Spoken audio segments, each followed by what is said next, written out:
आज हम आपको लेकर जा रहे हैं एक अजीब और रोंगटे खड़े कर देने वाली दुनिया में, the strange and shocking world of punishment. हम जानेंगे उन सजाओं के बारे में जो दुनिया भर में लोगों को दी गई है, ऐसी सजाएं जो कभी कभी समझ से परे होती है। The brazen bull. Brazen bull एक टेरिफाइंग एग्जीक्यूशन डिवाइस था जो एंशिएंट ग्रीक्स में लोगों को सज़ा देने के लिए यूज़ किया जाता।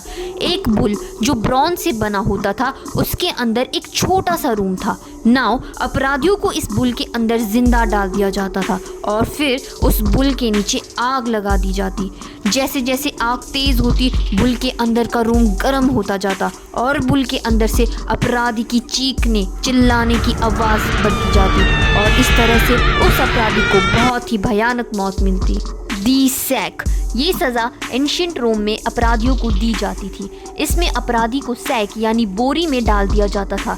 इसके साथ उस सैक में एक स्नेक, मंकी और चिकन भी डाल दिया जाता। ये पनिशमेंट उन लोगों को दी जाती थी who killed their parents. Then उस सैक को सील करके एक रिवर या समुद्र में फेंक दिया जाता था।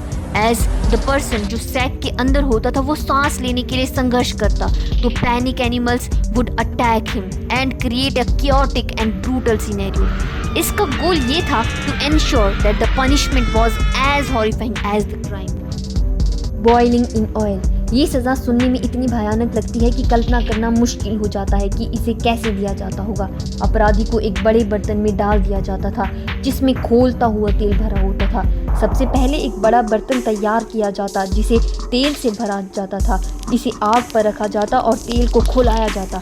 फिर अपराधी को बर्तन के पास लाया जाता था और जनता के सामने उसे खोलते तेल में डाल दिया जाता।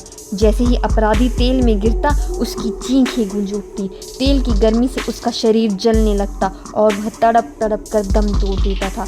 यह सज़ा मेनली धोखेबाज व्यापारियों और उन लोगों को दी जाती थी जिन्होंने जनता के विश्वास को ठगा हो। मिडिलियन यूरोप में यह सज़ा बहुत ही प्रचलित थी। फ्रांस और इंग्लैंड के कुछ राजाओं ने इसे कानून का हिस्सा बनाया था और भारत में भी मुगल काल के दौरान ऐसी सजाओं का जिक्र मिलता है। So that's all for today. Thanks for watching. Meet you all in the next video with some more interesting and thoughtful provoking topics. Until then, goodbye and don't forget to like, comment and subscribe Vidya Vigyan.